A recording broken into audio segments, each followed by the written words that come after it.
Dr. Stephen Plymale earned his undergraduate degree from Marshall University, Huntington, West Virginia, his Master's of Divinity from the Garrett Evangelical Theological Seminary in Evanston, Illinois, and his PhD in New Testament from Northwestern University.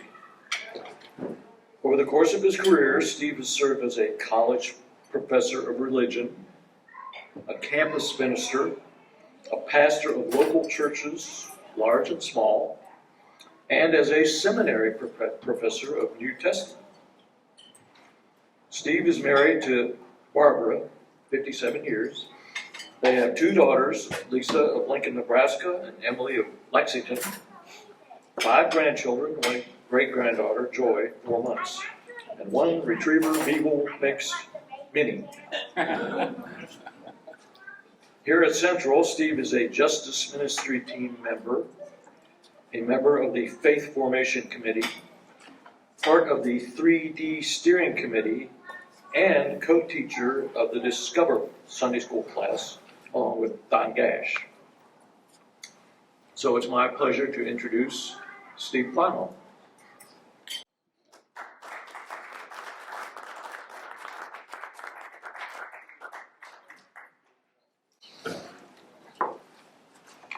Thank you.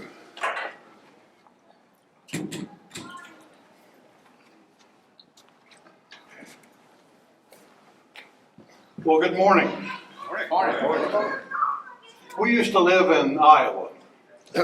And one of the things I really liked about Iowa is that it was not unusual at all in the good weather to see hot air balloons drifting along overhead. And I guess it's because it's so flat and there's always wind that makes it just perfect for hot air ballooning. Well, the story is told about these 2 guys who went up one time in a hot air balloon. And everything was just fine. They were drifting along. The chase car was in contact with them. There were no problems at all. But then all of a sudden, the winds changed direction and became quite gusty. So they were blown way off of any area that they recognized, and they soon found themselves completely lost. They had no idea where they were, and they lost contact with the chase car. They were looking around for signs that might show them where they were, and they couldn't find anything. They happened to see, though, this guy was walking on a country road down below. So they lowered the balloon down as low as they dare take it.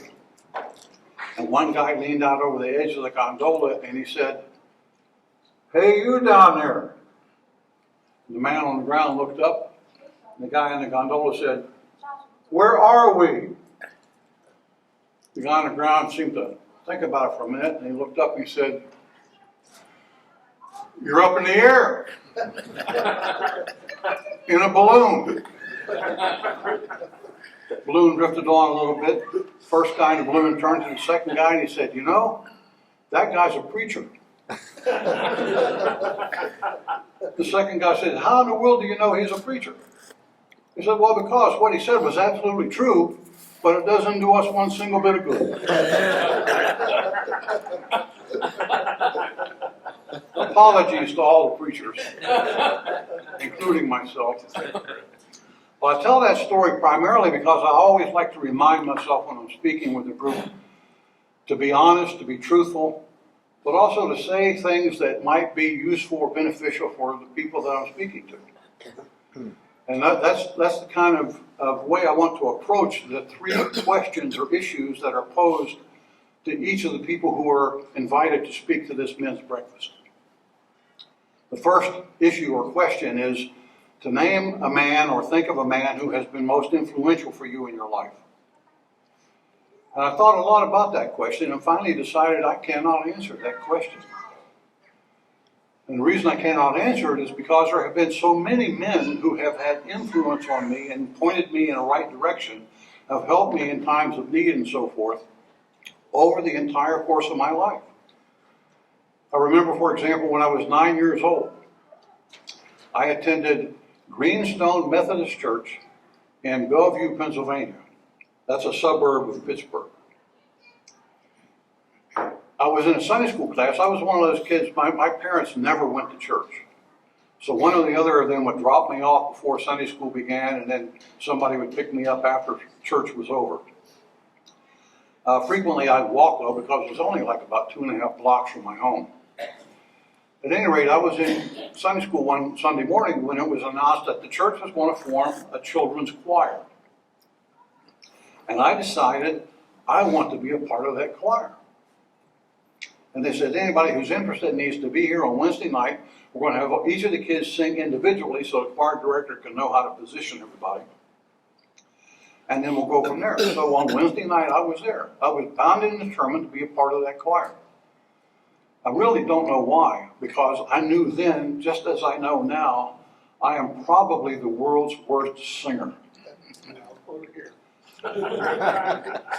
I'm the second worst singer. But I went and I sang by myself individually, just like all the other kids did.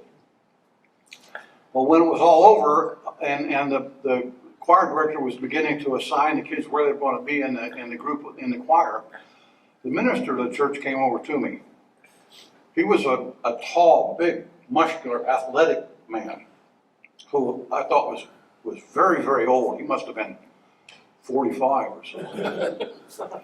And it was kind of intimidating, not only because of his size, but because he had one class eye.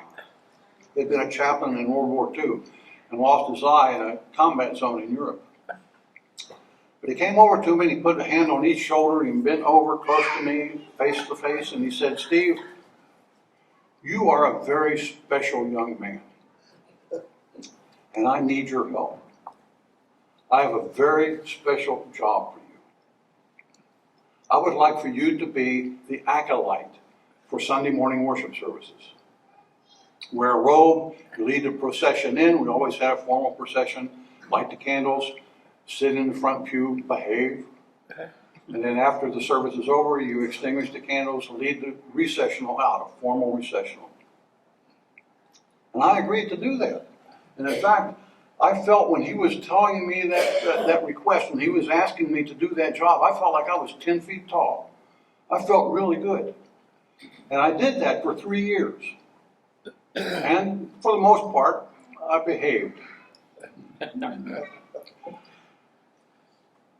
But during that time, I came to recognize, as I recognize even more now, that although it's obvious to you and to me looking back on that situation, that was one way to get me to not sing in the choir. But that minister was looking at me. He was seeing me. He recognized my need, my desire to be involved, my desire to be contributing to what was going on within the church, my desire to be a part of something. And that lesson I've tried to follow and use in my entire life. Whenever I'm dealing with people, particularly individuals, try to focus attention on that person and understand them at that time. I remember when I was about 14, 15, 16 years old, my Uncle Wilbur used to have me come down to his house, particularly on Saturday mornings, to do work around the house. Cut the grass, rake the leaves, wash the car, polish the car, groom the dog, clear out the garage, weed the garden, stuff like that.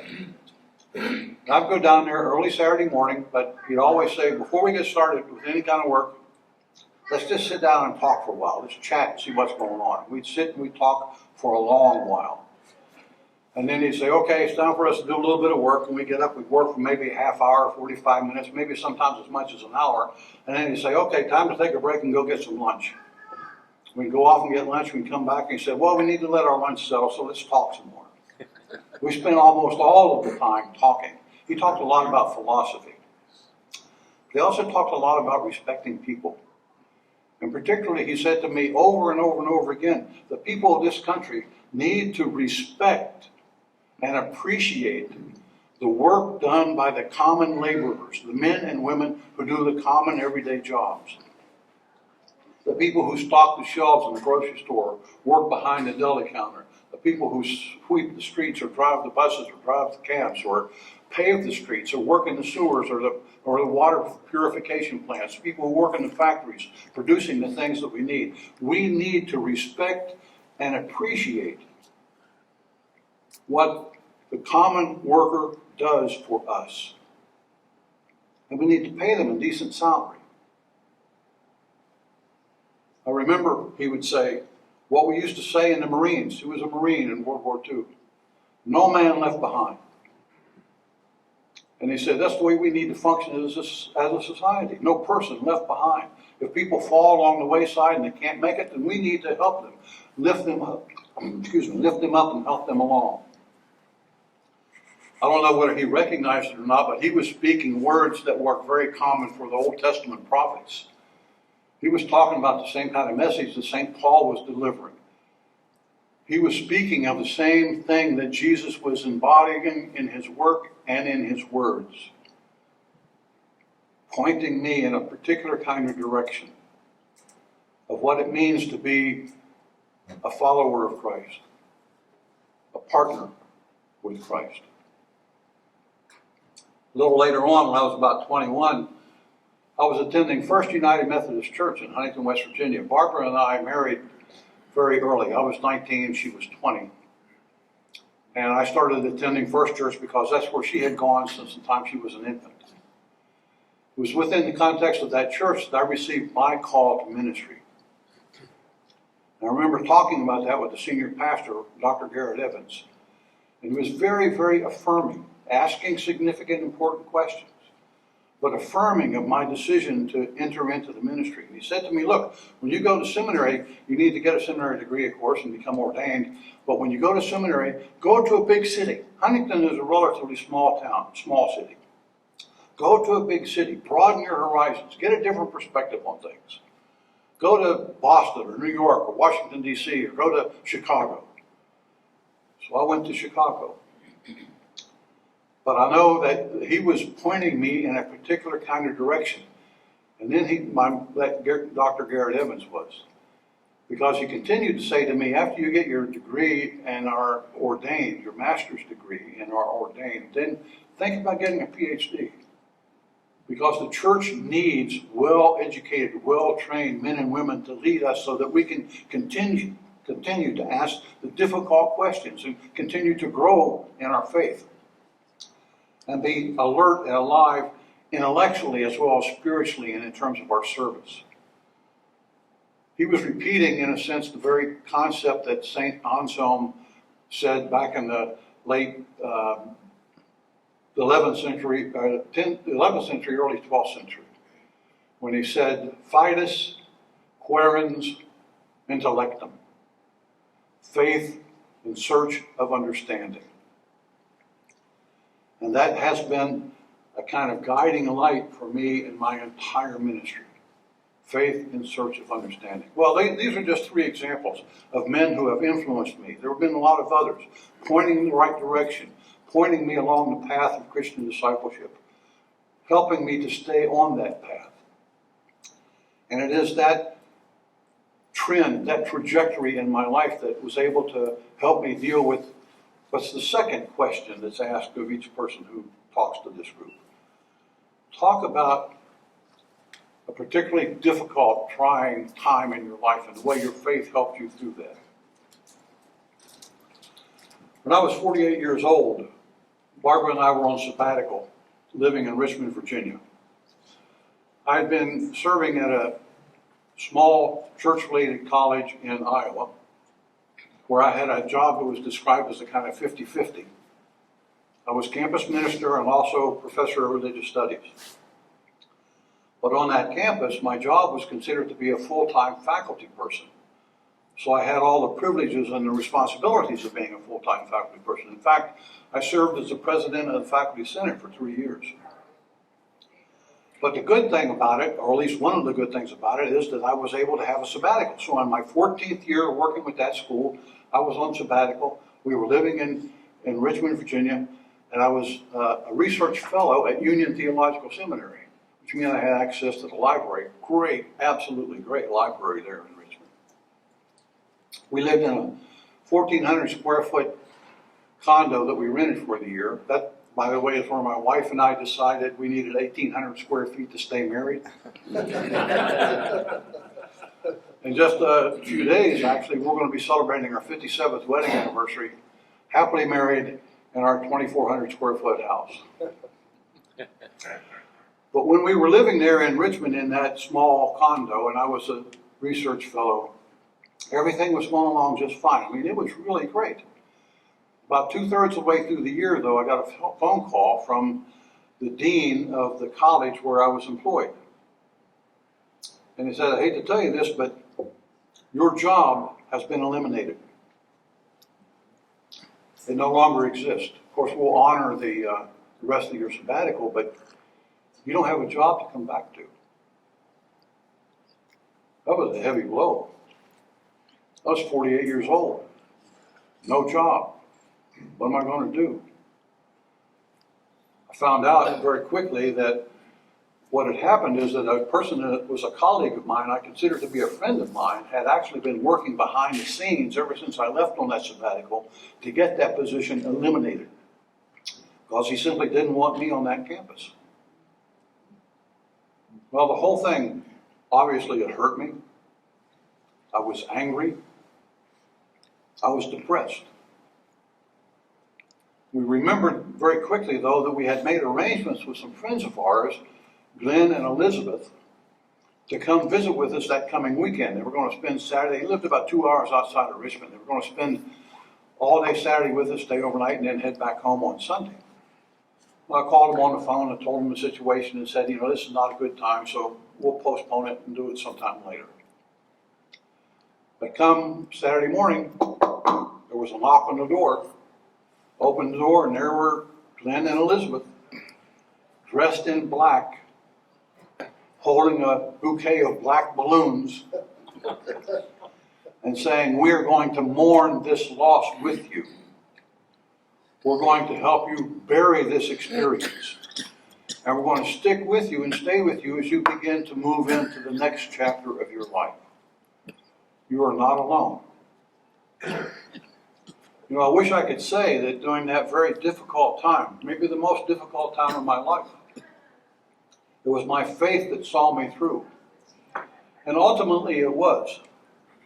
But I was able to claim that faith and hold on to that faith only because I had friends there who were encouraging me to do that, and who were supporting me and helping me and holding me up. It's been that way throughout my entire life.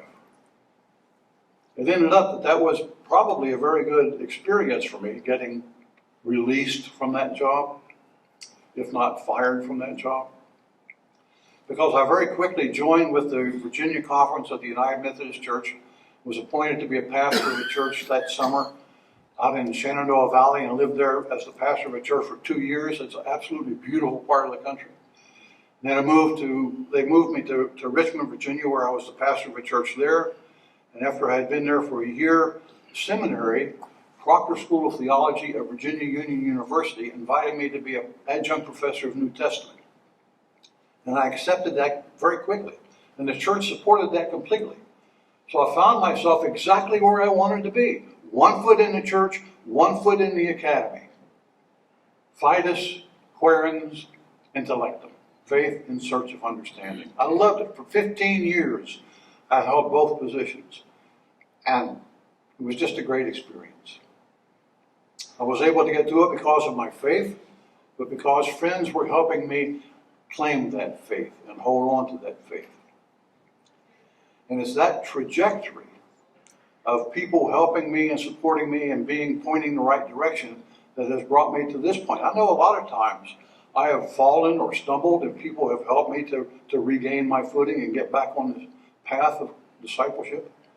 I've wandered off from time to time. I mean, I know, to be totally honest, that I am much better at talking the talk than I am at walking the walk. But people have always been there to help keep me on that path of discipleship. And it is that path of discipleship that led me and my wife here to this congregation. When we moved to Lexington from Richmond, March 15th, 2017, so almost exactly 6 years ago, we started looking for a home church. And we visited a lot of different churches, and when we visited this church, we felt we were warmly welcomed. And when we left this church that Sunday morning, we really truly felt like there were people here who wanted us to come back. And I think that's true. But we weren't just looking for a friendly church. We were looking for a church that was absolutely committed to the intellectual side of the faith, to raising questions, to asking questions, to struggling with the issues that our day presents to us. And I think that's true here. We were looking for a church that embodied the whole idea and concept of spiritual growth and development. We were looking for a church that wanted to be the hands and feet of Christ in service to the community, to the neighborhood, to the broader community, and to the world beyond. And I think we found that here in this church. So when I think about the third question, what is it for which you are profoundly grateful? There are lots of things for which I am profoundly grateful. I'm profoundly grateful for the gift of life. I'm profoundly grateful for my wife and 2 daughters, 5 grandchildren, and 4-month-old great-granddaughter Joy. I'm profoundly grateful for my mother and father, my sisters and their families. And I'm profoundly grateful for that trajectory of men and women, friends and neighbors, brothers and sisters in the faith, brothers and sisters from other faiths who have helped me stay on the path of Christian discipleship. And I am grateful that I can be a part of a group like this. Because I am convinced, I do believe that this group, you, all of us together, are committed to making sure that we, Central Church, stay the course. That we continue to be even better and better. I know we're not perfect. We have things we need to address. If it was a perfect church, I would not be welcomed here, I don't think.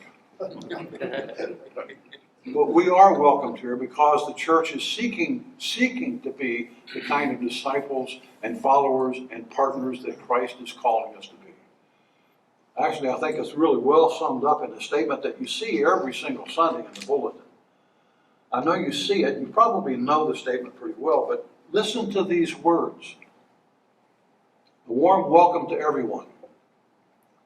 At Central Christian Church, Disciples of Christ, we believe God's love is expansive and unconditional, and that through Jesus Christ, God has called us to love one another as God loves us. We welcome believers who seek to journey in faith with Jesus Christ, as well as questioners who have doubts or who do not believe.